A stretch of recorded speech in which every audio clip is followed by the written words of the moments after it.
guys, it's Ryan Fowler here with Tim Costello and Jordan Kurtz, Inner Game Group Live. We have a good one today. We are going to look at a clip of a guy that charges $11,000 per person per day for subconscious training. So we'll see what he has to say. Actually, I listened to his video. Really, almost everything he says aligns with what we talk about, but we're going to discuss it. Can you become the architect of your own mind? That's the topic today that we're going to dive into and weigh in on. But first, Tim and then Jordan, introduce yourselves, guys. Yep, I am Tim with clearthattrauma.com. And what we do, not just me, but Jordan and Ryan as well, help you discover what's holding you back and how to remove that discovery and reprogram that so that you can move forward like a race car. Go ahead, Jordan. I'm Jordan Kurtz. I'm in a new apartment. All right. Yeah, you moved to another state. I did, yes. I'm happy to be here. I do hypnosis just like the other two. That's all I got. This video is good. He's definitely, I think we were chit-chatting before we went on stream, and I agree with Tim that this guy's a very conscious, logical thinker. He's talking about the subconscious, but maybe using more cognitive techniques. Yeah. It's a lot of these, because we've watched a bunch of these kinds of people before, and it's like they're circling around the tool they need, but they can't quite figure it out quite. And I think that's what we've done here is we figured out that it's the tool. Like they correctly diagnose the problem, but they don't know the correct tools to address it or the most effective tools.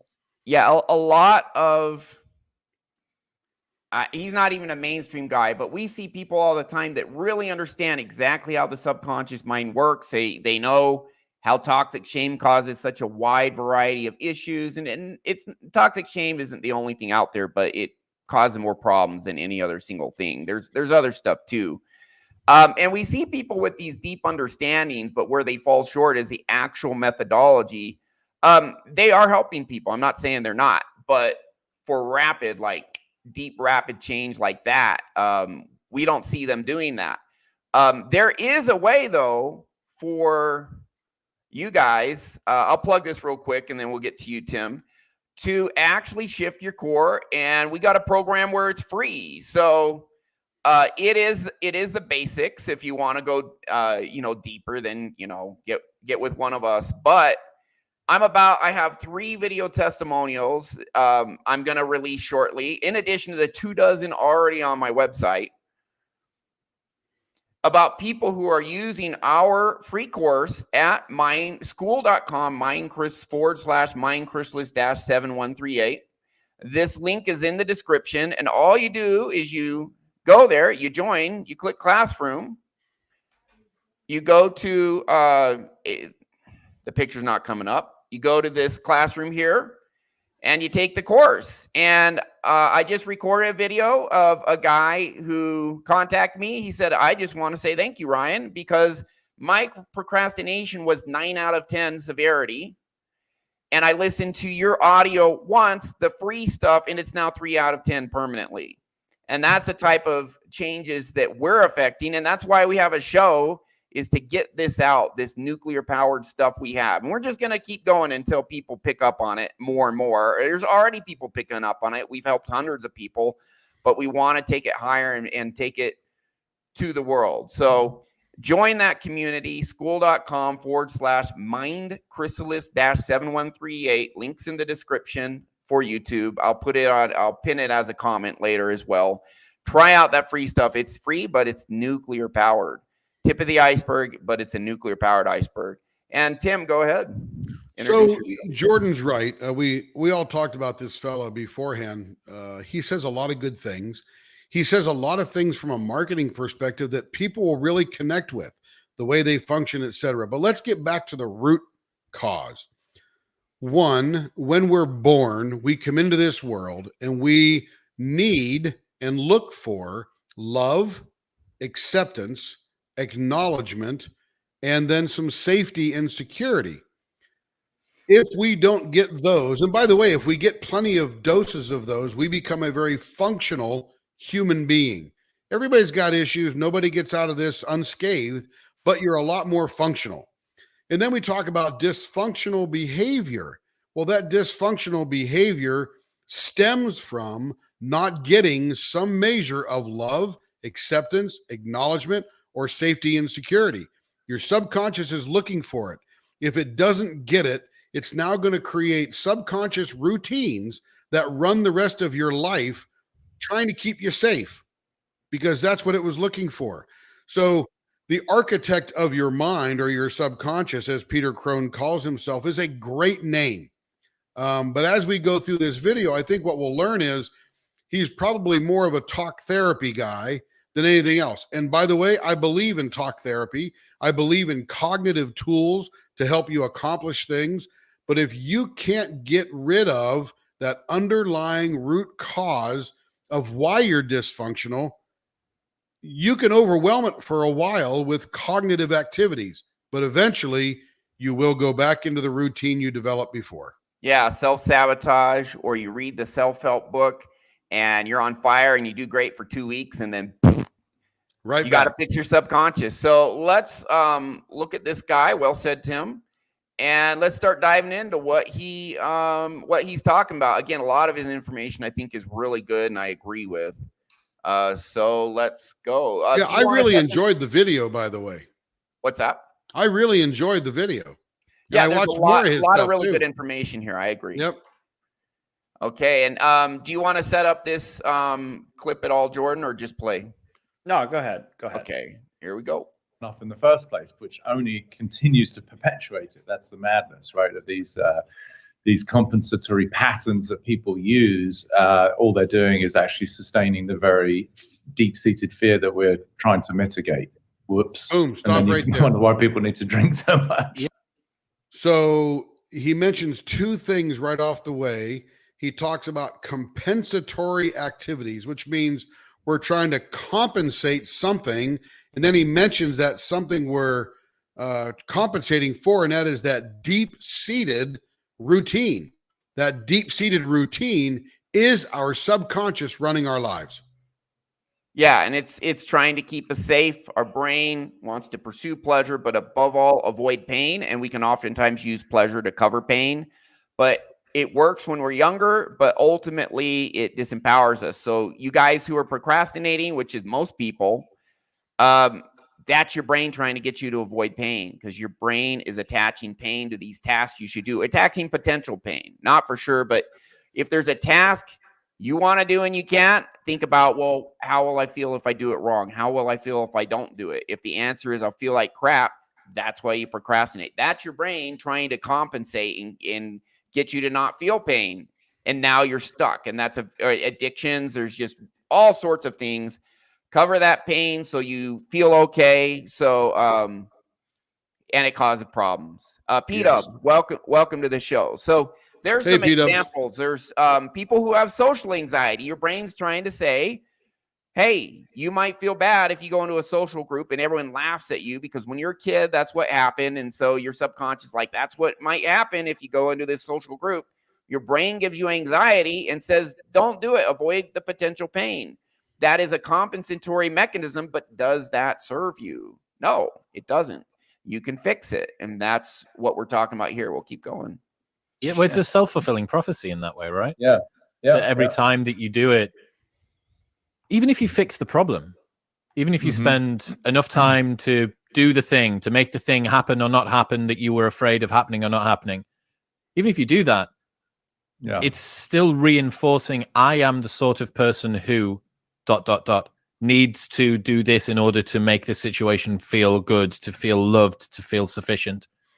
Yeah, it's it doesn't surprise me that people get into adulthood and they have these unexamined challenges in life. Yeah. I mean, there's just the mirror fill in the blank of like what.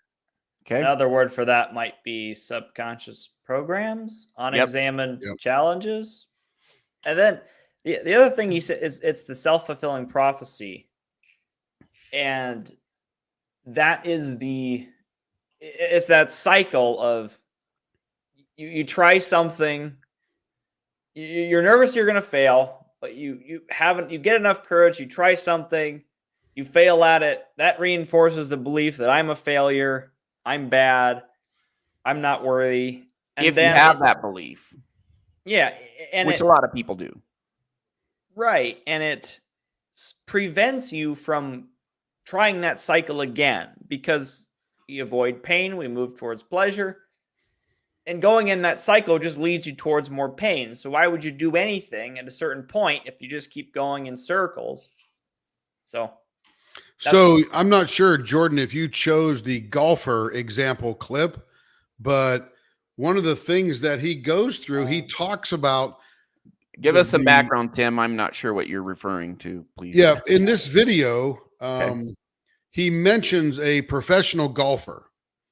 And this golfer is going to approach this green, and he used an example. He tells him, "Hey, I'm going to 3-putt this green."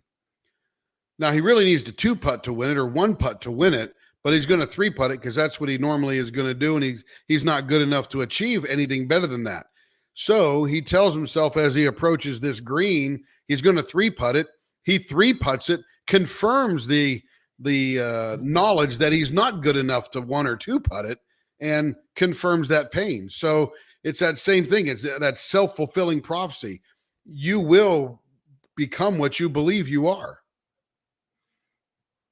Yeah. So you go to MindChrysalis, you take the free course. Just so you guys know, literally what it does is it helps you find these painful beliefs in you. And our brain is neuroplastic. Neuroplasticity, you can Google it. But when you focus directly on the subconscious instead of using the conscious mind to indirectly influence the subconscious, which is what most do, and it takes a lot longer, it's inefficient.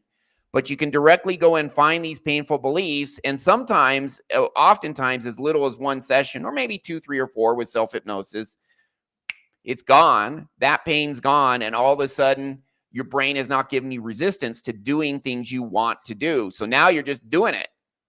And you're just kicking butt, and you feel better, and you believe in yourself, all this stuff. So that's what we're about, is finding these bad beliefs that hold you back because your brain's trying to compensate so you don't feel pain. We get rid of that. So now you just move forward and get what you want. It's fantastic.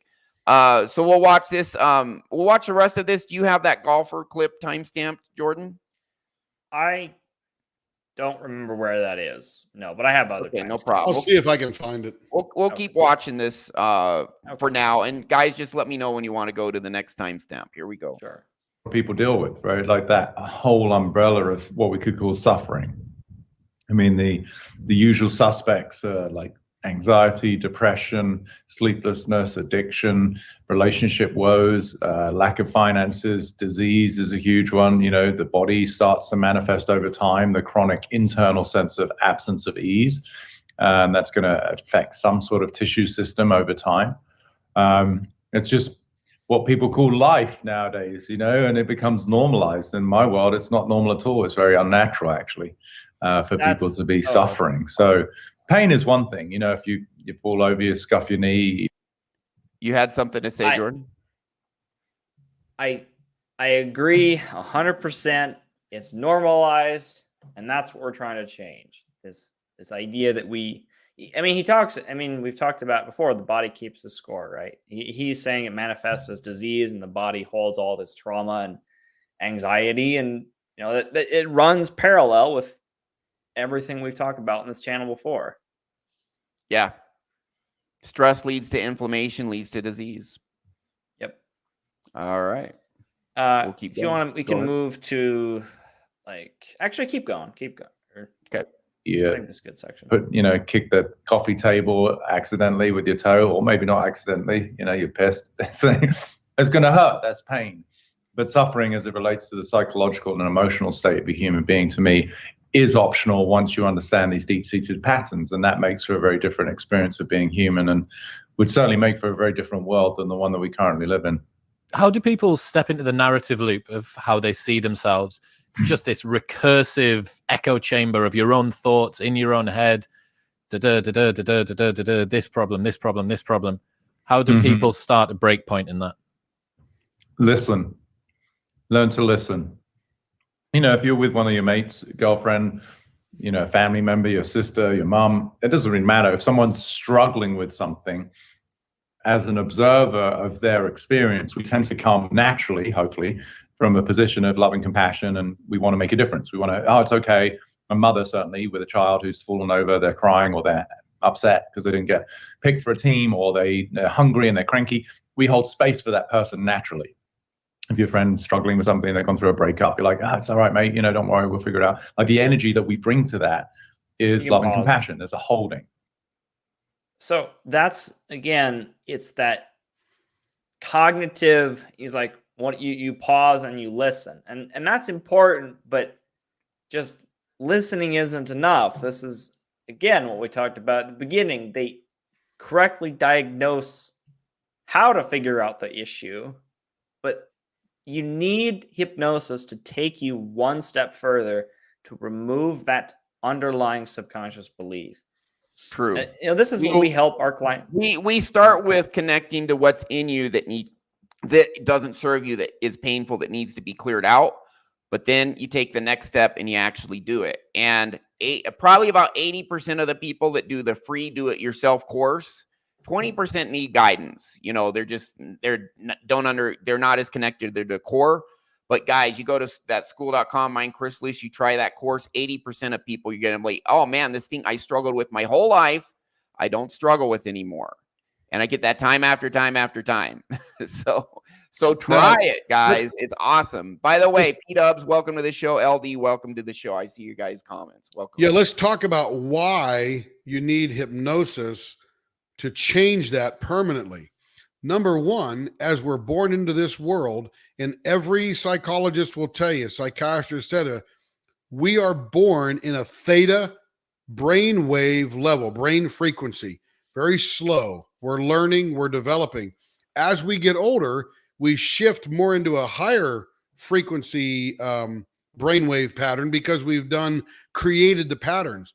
Yeah. What we do in theta hypnosis, puts our subconscious in the foreground. Everything's going straight into our subconscious when we're in theta. Right. So by 7 or 8 years old, that's starting to close off a little bit, and you're probably about 75% done at that point. So what's really important is that through methods, we get you back into that theta state, and now can talk to the subconscious and rewire and reprogram those particular things that are bothering you. And that's why it works. And that's also why the cognitive overthinking effort doesn't work, because you do need to get into that root cause where it was developed so that you can reprogram it. There you go. And I think why some people don't do that process of listening is because that's painful for a lot of people. We've all worked with clients that we feel like we kind of have to pull the feelings out of them a little bit because they've been repressing them or just avoiding them, disconnect for a from long them, time. so they don't feel the painful crap. Yeah. So that might be my criticism of Peter here, because people don't want to listen to what's inside of them. That's why they have these addictions and bad patterns, because they don't want to hear what's actually going on. Yeah, addiction is numbing yourself out or changing your mood so you don't have to feel the bad crap in you that makes you depressed, that makes you anxious, all of that, angry, all of that. In the process of gaining a client and helping a client, the hardest part is what Jordan's talking about and what Ryan's talking about. And that is diving deep and understanding what that pain is, exposing that so that you can correct that, right? That's the real hard issue. The rest of it seems to be pretty easy, but that part is the hard part. All right. Okay, you have another timestamp. By the way, 36 minutes is the golfer if you want to go there. Jordan, I don't mean to interrupt you, but keep on track. You want to do that, or Jordan, do you have another one first before that? No, go with the golfer. That's fine. 36 even? 36 even. Okay, here we go.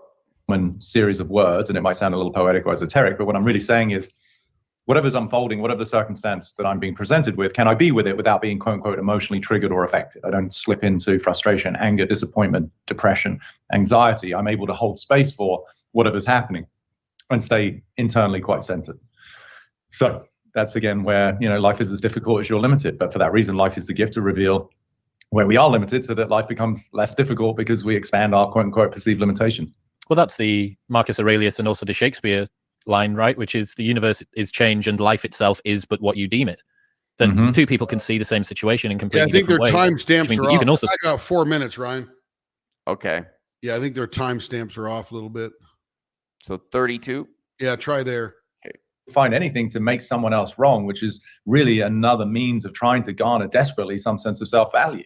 We just do it through a narrative, which itself by definition is limited. So people get to be right consistently. I'm like, wow, that's, congratulations, you're right about your insecurities and your inadequacies. That's so fucking inspiring. You've become the architect of your own misery. Getting close. It's the old expression. You probably saw it between your cat videos and your booties in another pithy quote of yours, but it says, you fight for your limitations and they're yours, right? So I remember this with one of my professional golfers. Like, I actually ended up caddying for him. Love the... Just real quick, the reason we have limitations is our brain is trying to keep us safe because we've evolved in this environment where the world was very dangerous. But now we're in a modern society where for most people, most of the time, we are in safe environments.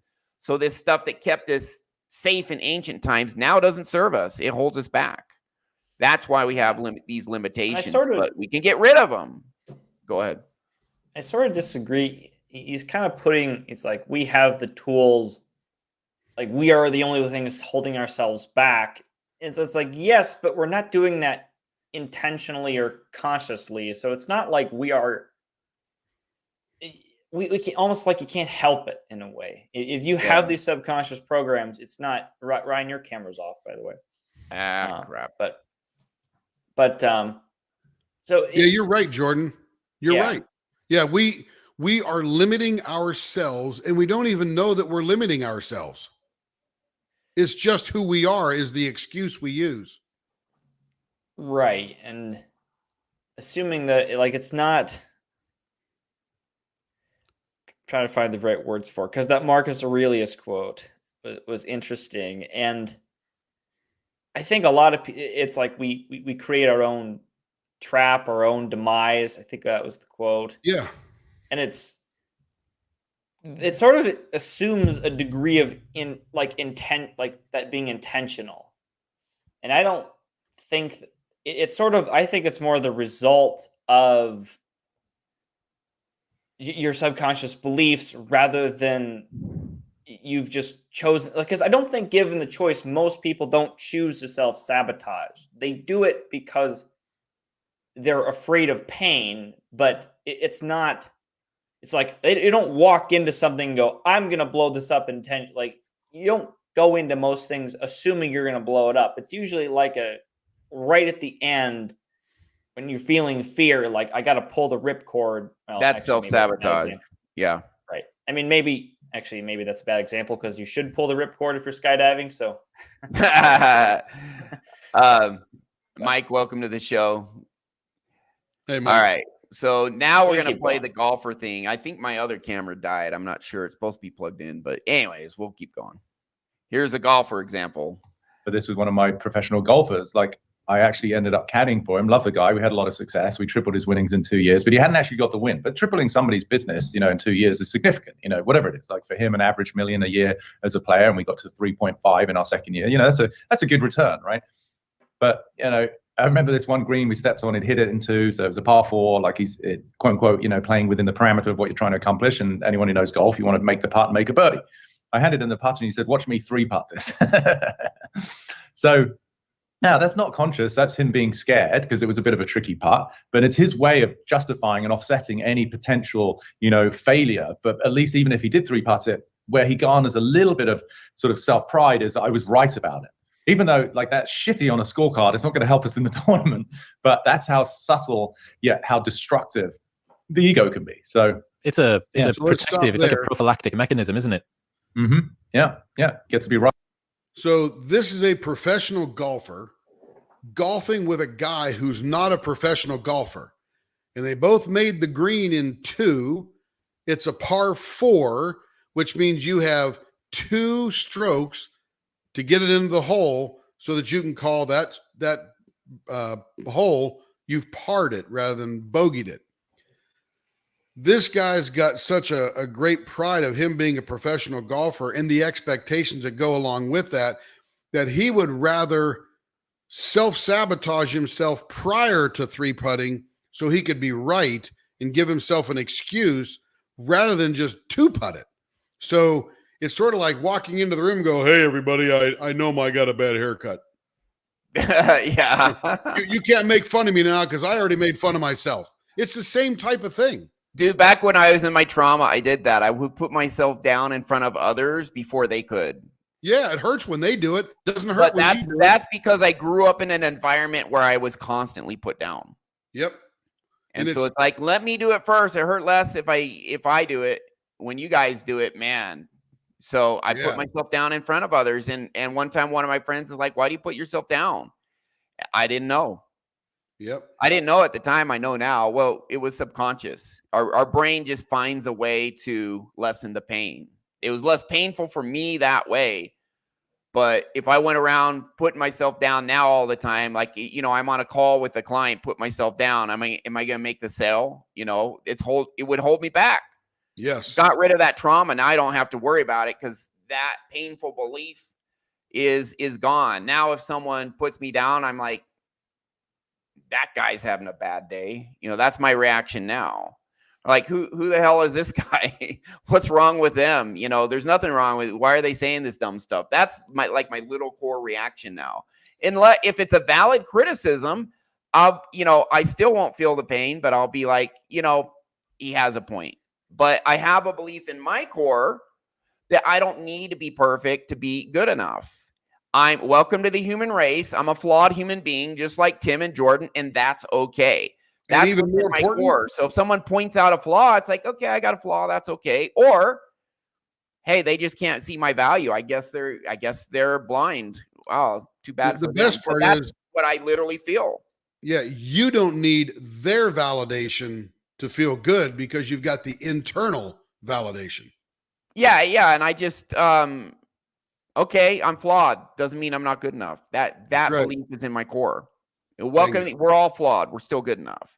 I didn't feel that as a kid. I felt as a kid, my parents, my siblings pointing out things wrong with me. It's like, I have a flaw. That means I'm not good enough. That means I'm defective. That means there's something wrong with me, and they're pointing it out, and that's triggering this feeling that because I'm flawed, that's what I believed up until even in my 30s. I believe that until I went in, found that belief, fix it with hypnosis, and boom, like that, it was gone. And we have dozens of maladaptive subconscious programs to fix. So that's just one program. I had to go in and fix others, but you just knock them down really, literally this quickly. And each time you're like, oh man, my life is upgraded. Oh man, I feel better. And you just keep doing it and your life gets better and better and better. We're still human. I'm not saying that there's never going to be any pain or grief. If I have a loved one die, I'm going to grieve, So the good, not the good doctor, the mind architect, Peter Crone earlier said that human suffering, like psychological suffering, is optional. I don't quite agree with that because I think you're still going to have grief.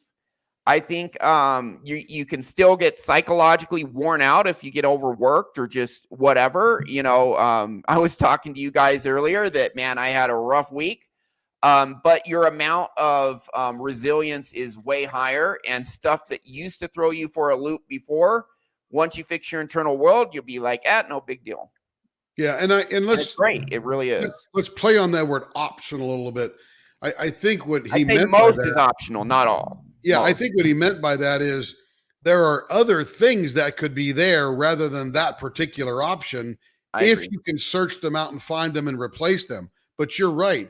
There will never be a day where we're not tired or psychologically worn out or whatever. But, we rest, we get up, and we keep on rolling. Yeah. Yep. Yeah, you don't need to have chronic depression, if any of that is chronic. I mean, really, it can be fixed. It's like this. Going around with a chip on your shoulder, bitter, angry, just whatever, or you're just procrastinating, you're not doing what you want because you have fear of failure. All of that can be fixed and replaced with like deep core authentic confidence. It can. Yeah, all of us do it all the time. Yeah, all of us suffer the stresses of life, but Yeah. stresses go away and they're no longer there. Where what Ryan's talking about is that constant anxiety, depression, procrastination, stuff that never leaves you no matter what's happening on the outside world. So stress is a little bit different than those other things. Yeah, there's stuff that never leaves, but there's also stuff where some people are like, hey, most of the time I feel fine, but every time in this one situation, I get triggered. Yep. A guy will come to me and he's like, oh yeah, I'm doing good here, here, and here, but I see an attractive girl and I want to talk to her and I'm petrified. Yep. And it's and that is your brain trying to keep you safe, saying, hey, if she rejects you, you're gonna feel terrible. But it's not serving you because you're single. You're not getting the girl, So it can be fixed. It's and usually pretty darn rapidly. Usually one session it's fixed. Yeah, all right, we'll beautiful. keep going. Right, well done. I can Congratulations. I'm so inspired. Add one more thing. It's we talked about earlier about how it's it being normalized. I think people self-deprecating is also is part of that. Yep. Normal behavior. Once you see it, you can't unsee it. I mean, if you're watching this now, like, pay attention to your friends or family. Watch them put themselves down, and it is normalized, but it's not healthy behavior. But everyone does it so frequently that it's almost insidious. You almost don't notice it. Society has a lot of negative messages in it that are dysfunctional. There's a lot of dysfunctional messages society gives men and women. It's somewhat different for men and somewhat different for women, but they're the message to women, you can have it all. And then you see these women who have a career and a marriage and kids and they can't keep up and they're exhausted. And I'm not saying that's all women who have that, just messages discouraging people, messages telling people that they need to do things that keep them from getting what they want because it's right or good or that's what's accept. You can't be who you really are. You need to put a smiley face on all the time. And, there's certain parts of you can't expose to the world because society won't accept it. There's a lot of dysfunctional messages out there we get. And if we internalize those, which most people do, then to some degree, they're holding us back in life and causing us pain or causing us to do all sorts of things to avoid that pain. So yeah, we'll keep going. You're never going to meet anyone. No one loves you. And you're a dog shit at whatever your career is. Like, yeah, wow. How do I sign up for that program? Yeah, that's some of the messages society gives a lot of people right there. Society will give you a message. Oh, like a lot of guys. Oh, you're not making 80 grand a year, 100 grand, 120, whatever. Oh, you're not good enough. Oh, you have a blue collar job. Well, you're lower class then. It's these bullcrap messages. Me, the mind architect. I mean, clearly you're just like, how you don't have millions of people following your programs. You've built a Sistine Chapel of dog turds here. Yeah. You've got a quote talking about limitations and stuff. You've got a quote that says, life is as difficult as you are limited. What does that mean? Well, it's sort of within the realm of everything we discussed, which is, I like to use metaphors. I think it helps people understand. So if somebody went to a yoga class, and I've gone with many of my athletes who are extraordinary athletes in their field, but they've never been to yoga or they've rarely been. And so we're back to the Sistine Chapel of dog shit, which is their practice. And they're like, wow, this is so difficult. I'm like, no, it's not difficult. You're just stiff. So it reveals their constraints, right? And likewise for myself, it's not like I'm some sort of handy bendy Gandhi yogi. Like, I've got tight shoulders from whatever I do and like my hamstrings. And so that reveals equally my constraints through the practice of yoga. But obviously the more you practice it, the more you can expand. So likewise with the mind, you're going to be triggered, or you're going to see your quote unquote tight hamstrings emotionally and mentally where you have some constraint. So then life appears difficult. Well, it's not difficult. It's just you're looking through a lens of inadequacy. For somebody who doesn't have that lens, the same circumstance occurs as either easy or an opportunity. So external can be the same, but as you were saying earlier, 2, 3, 5 million minds are going to have a different interpretation based on their quote unquote mental flexibility. Right. So for me, one of my I'll let you go first. I have a comment too. Go ahead. Oh, your camera's off again. Okay. It's it's turning off. I'm not sure why. So switch over to my webcam. But All right. his comment was, can you go back like 15 seconds? I'm trying to remember what he said. So many things so quickly. Had a comment. Let's see. We're at you can use your arrow keys. Just go back 5 at a time. For somebody who doesn't have that lens, the same circumstance occurs as either easy or an opportunity. Oh yeah, so external can be the same, but as you were saying earlier, 2, 3, 5. Yeah, I got a story to tell, but you go first about that. Yeah, well, it's like the lens of your own inadequacy. I feel like he's kind of blending. See, this is that's a belief right there too. I choose to believe that I'm inadequate. Yeah, that's one way to look at it. You can look at that differently. Yeah, I agree. But go ahead and tell your story. I have a guy who did hypnosis. He is a very high net worth individual. You go on my YouTube channel. It's the Rick interview. He's a venture capitalist, very, very successful, very, very. He talks about how he just closed a $145 million deal. He's in that realm. He's super, super successful. He hosts. He's the chair of this thing that hosts an annual event at MIT, and he's at a TED Talk. All this. I did sessions for him. He describes on the video interview, how hypnosis helped him. It helped him quite a bit, but he was already very successful. And when I had the first session with him, I said, here's this mega successful guy I get to do a session for. I get to pick his brain and see, what's in there that's making him so successful. And I asked him, how do you feel about failure? And he said, I feel encouraged. And I was kind of shocked by that because I expected him to say failure's no big deal. I'm learning, I'm growing. I just keep going until I win. But he said, literally, I feel I'm encouraged each time I fail. And I was like, dang, why do you feel that way? And he said, because before any big success, there's always failure, but there's only a limited number before I get that big success. So each failure is a milestone. He felt that in his core. So each time he fails, some people are like, I fail, that means I'm a loser. I fail, that means I can't do it. The truth, the most successful people understand each time you fail, you learn, you get better, you try again until you succeed. And he literally feels in his core, when I fail, I feel encouraged because I know that's a milestone that I'm closer to success. Yeah. I'm closer. And he literally feels encouraged. And that's why he has somewhere around a 9-figure net worth. That's one reason why. We've heard, I played it multiple times. There's a quote from Tom Bilyeu. He went from being a couch potato to $400 million net worth. CEO of a $1 billion company that he then sold and owned a lot of stock in. And he said, there's nothing that special about me. The thing that makes me special is I'm a relentless learner. I am unafraid to fall down, look stupid, mess up. And when other people are laughing at me, I'm laughing on the inside. So when we talk about how you feel in situations, emotion, instinct, intuition is how your subconscious communicates to you. So if people laugh at you and you're laughing back, that's your subconscious.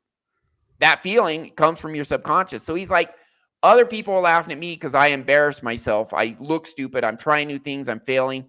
I'm laughing on the inside because I know I'm winning in the long run. That's why he's worth $400 million.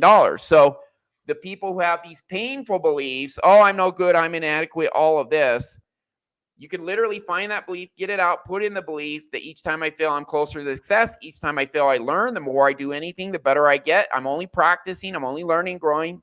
The more I do anything, the better I get until I get enough skill to get whatever I want. You put good stuff like that, and then people just take off. And, he's Mr.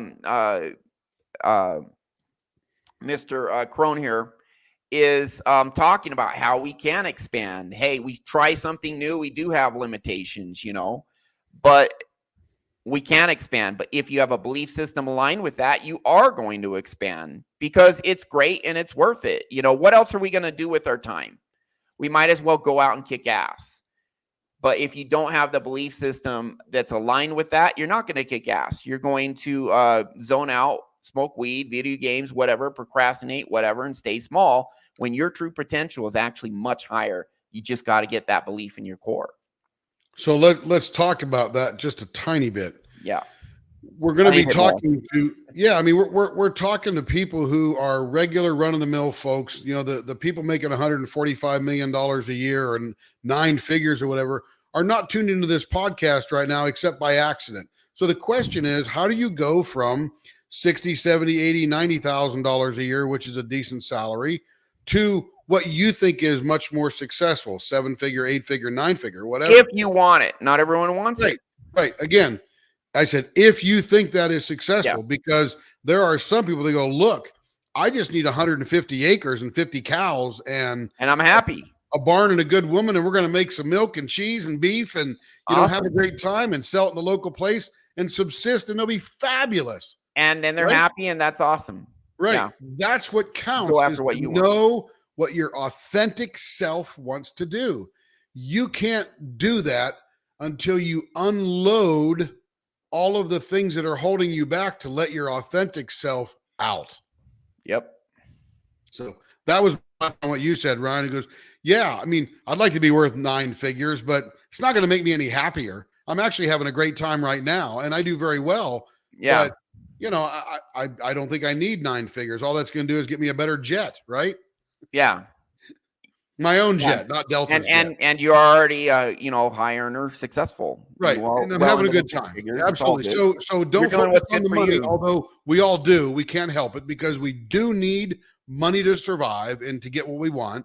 And if what you want is 150 acres and a farmhouse and a barn and a tractor, you can get that too. Yeah, man. All right, cool. So we'll keep there we go. Keep Can going. move to 3930. Okay, this will be the last one. And oh, come on. It doesn't want to skip. That works. Only the fact that he hadn't, which is reconciliation of his history, because we're always fighting our past. Like we haven't been able to digest something or accept something. And then that gets superimposed into a future where we're worried that it's going to be perpetuated, right? That's basically how the brain is functioning from a place of prediction and protection. We're using our history to predict something, and then we're trying to protect ourselves from it, not realizing that what we're actually doing is perpetuating the history that we've yet to actually reconcile. That was a lot there. If people want to rewind that and really get that, they'll be. Even says it at the end there. That was a lot there. If people want to rewind that, let's break that down. We're using the stuff that happened to us as a kid, thinking that's how the world is, not realizing as adults, in many instances, it's just different. Right. When you're a kid, if you're in an abusive home, the truth is you're powerless to do anything. If you're in school, everyone makes fun of you because you got the braces with like the headset on. Well, now as an adult, that's gone, and you have straight teeth, and you're now big and strong. You're not this small kid, but you still think the world subconsciously. You have all this social anxiety because of the kids who laughed at you when you were a kid, and so your subconscious is like, man, you go to this party, everyone's gonna laugh at you because you got this awkward headset on. Because our subconscious mind, 75% developed by age 8, 95% by age 14, and then all those deep beliefs that run 95% of our behavior in our life and give us the emotions we have in certain circumstances. It's in there by age 14, by age 8, and it's just, for most people, stays the same their entire life. But you can actually go in and so that's what your subconscious, like you go to this party, you'll get embarrassed. People will laugh at you. It's not going to be fun. So I'm giving you anxiety so you don't do that and you don't feel pain. The truth is now as an adult, your teeth are straight, you're good looking. You can associate with others just fine. Your social skills have developed over the last 20 years in school or whatever. And your subconscious thinks it's going to be one way, but it's not reality. Go in and fix that, and then go to that party and have a great time and meet people. Absolutely. Instead of being anxious. So I think, that's how I interpret it, that your subconscious is these past experiences. Because your subconscious is thinking it's going to be a certain way when that is often not the case. I thought it was kind of strange that he didn't explain that. Like, he boiled down almost a lot of the stuff we talk about on this show into like 30 seconds. And he's like, yeah, that was really important, but I'm going to move on. It's just like, no, keep talking about that. That's well, right now, he's marketing. So he can't get too deep. He's just got to keep it 50,000 foot, That's roll true. on by, see who he can hit emotionally, and drag him in. Yeah, that's true. Yeah. But what he says is totally true. In my Yes. book. Yep. Okay, you want I to keep think- going? Move to like 42 seconds. I remember that clip. I can't remember what came after. Say that again, Jordan. Like 42 minutes. Okay. 42 even is fine. Right, just what every girl's looking for. Yeah, it's that, you know, physiologically is a reflection of self-protection, isn't it? Like, you know, if someone was to come running at you, there's an instantaneous primal reaction to brace for impact, right? That's the tension and that's the holding. So if we look at that energy psychologically, what's happening is when we're in a position of any kind of self-preservation, it may not be overtly obvious, but people internally certainly are in a state of tension. There's a perceived threat, and that's how most people live their lives. There's this perceived threat. The boss leaves you a message, or you're late coming home from the golf course, and last time you did that the girlfriend or the wife got upset, and you're in your car, it's fancy, it's got nice leather and however many cup holders and whatever convinced you to buy the damn thing, and now you're like, oh wow, I'm going to get into quote unquote trouble, which would be a remnant of when I was a child and I was told off by my dad. And it's the same emotional response, but something that's being created over a future event that hasn't happened yet. And that whole cycle is how most people live their lives. It's just like 100% true. These continual. Yeah, 100% true. That can be fixed. Yeah. We can't change those deep down beliefs, but that is how most people live their lives. I Copy agree. that. Yeah. For sure. Yeah, I think very well said. It's like move towards pleasure, avoid pain. Always. But above all, avoid And pain. That's a higher priority than pursuing pleasure, or use pleasure to cover pain. Yep. Yeah. Play video games, porn, weed, alcohol, social media, distract. Watching 3 hypnotherapists on YouTube.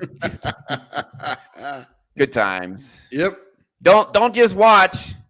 School.com/MindChrysalis-7138. Try the free stuff. It's nuclear powered.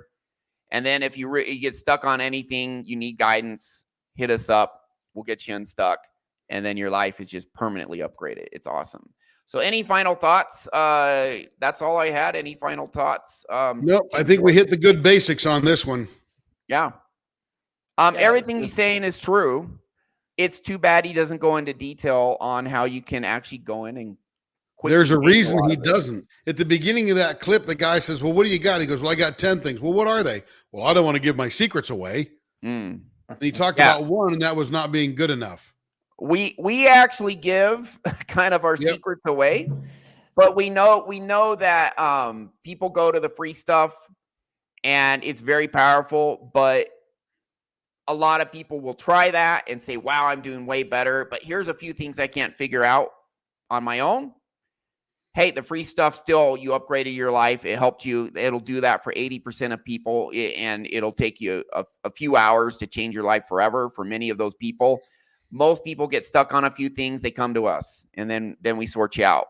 There is something to be said for expert guidance, but most people can fix a lot of stuff on their own. So that's free, guys. Giving away the secret sauce. So it's all good.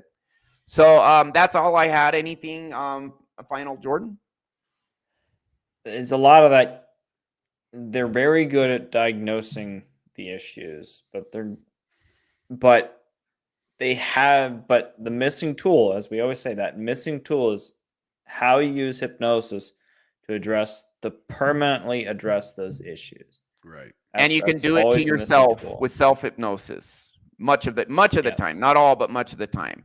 Try it out for yourself, guys, and become a believer. What do you have to lose? Nothing. Just time and effort. It's worth it because for most people it'll work. The free stuff works. Works even more with a guided session at a higher level. So Spark, welcome to the show. That's all I had. A lot of good knowledge there. Thanks, Tim. Thanks, Jordan. You guys have more power than you know. Don't sit on the sidelines. Dive in and upgrade your world. It is so, so, so worth it. You can absolutely do it. You really do. Okay, I'm trying to line up my exit logo here. You really do. Oh, which one is it? I have too many now. All right. You really do have more power than you know. Boom. That's our show.